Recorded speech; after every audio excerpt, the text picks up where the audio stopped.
Hello everyone, I'm Nightmare Nemo, and welcome to Scary Town, the Goosebumps review show. And this week we're going back to Horrorland to start the second arc with When the Ghost Dog Howls. And in the back it says it has powers you may not want to unleash, and it has a clown horror. We'll get into how that makes sense with the story. So Horrorland is structured in three parts. There's an introduction part, which starts with the kids in Horrorland, moves on to the main story, and then there's going to be an epilogue where the kids go back to Horrorland. So our main characters are Andy and Marnie. Andy's pretty much your just average kid, as there's nothing that really stands out to his character. The one that really anchors the story and really gets things going as far as like propels Andy into action is Marnie, and she is you will learn to find her quite loathsome, and you just want to like see something horrible happen to her. She's really annoying. Without her, the story would be nothing without her, because she keeps things going and keeps things interesting as well.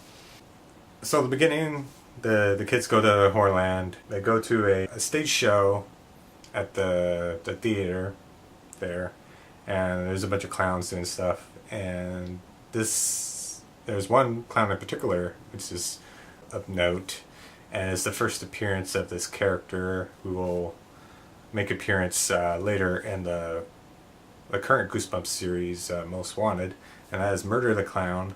He gets his own book in the Most Wanted series called A Nightmare on Clown Street, and he's a very cool character. I like him a lot. He's mostly like very like humorous, but like there's a dark humor to him, and you're not really sure his motivations or not, whether he has evil intent, or he's generally just playing along with Horrorland and stuff.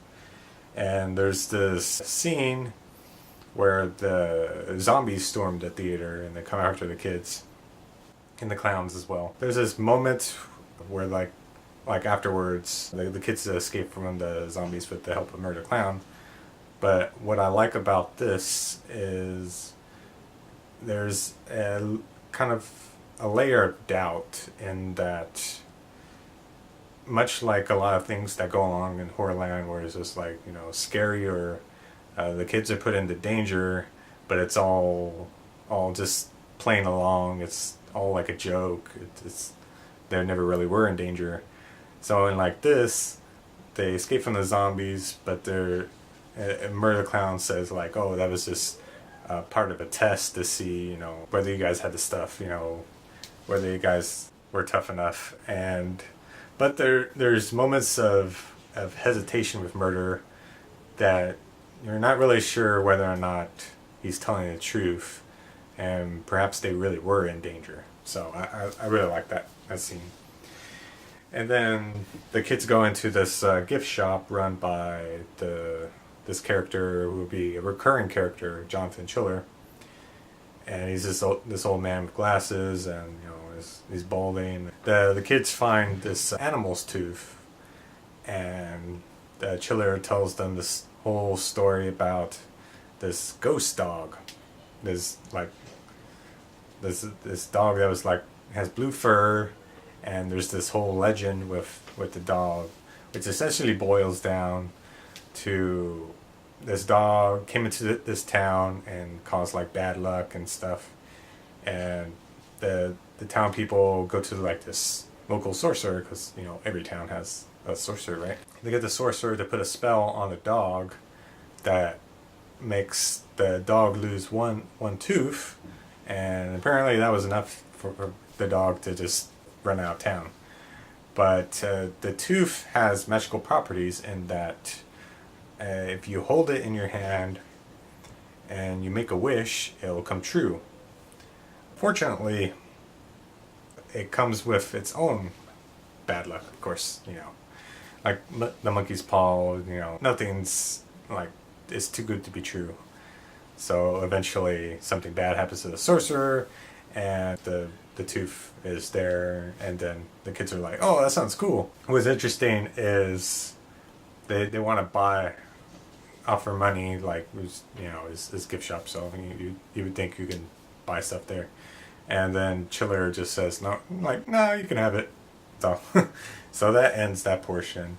But he leaves with like this, is like, no, you won't have to pay me anything, but by the end you will owe me something, or something like that. You're like, ooh, spooky.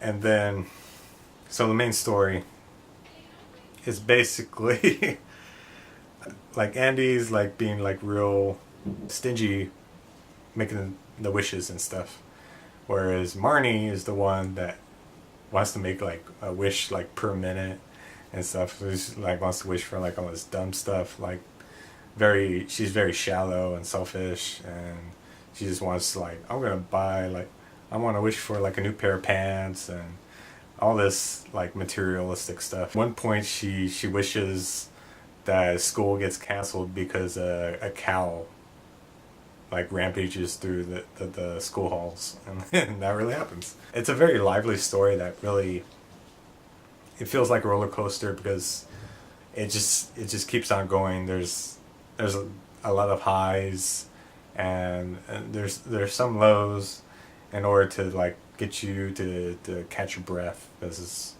a lot of stuff to take in. The titular ghost dog doesn't really make an appearance till the very end, but it's really good because the whole story up until that point is all about making the wishes, and how Andy is wrestling with Marnie to like, just calm down, stop making so many wishes, something bad's gonna happen. And it finds out that the ghost dog is coming back and is howling at night, and Andy does a little Google foo and finds out that every time you make a wish, it's like a homing beacon for the ghost dog, and he tries to get Marnie to stop making wishes, but of course that doesn't happen, and it culminates into the conclusion where the ghost dog finally appears, and they have to find out a way to deal with this ghostly apparition. So that the ghost dog Howls, full-heartedly recommend it, and really relieved that this book was so good because it's the first book in this next story arc.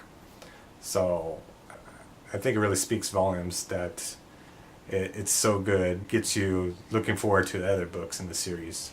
So I really like that. I was really surprised. I didn't really know anything about it going into it, and it really just kind of blew away my expectations, and it really had a lot of stuff going on with it, like the wishes, and then at the very end of the ghost dog.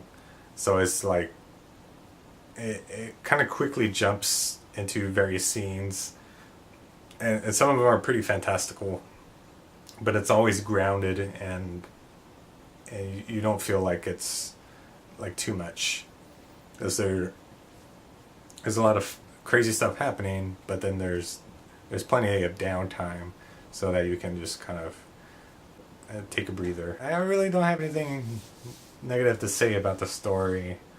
I mean, I guess the only bad thing is the very end. What happens is the explanation for the very end is a little contrived, but other than that, is pretty much a perfect Goosebumps book, and definitely check out this book. You actually don't need to have read any of the other Horrorland books. It's definitely worth checking out. Alright, that's it for this week, and see you guys next time for another classic Goosebumps review. Until then, bye.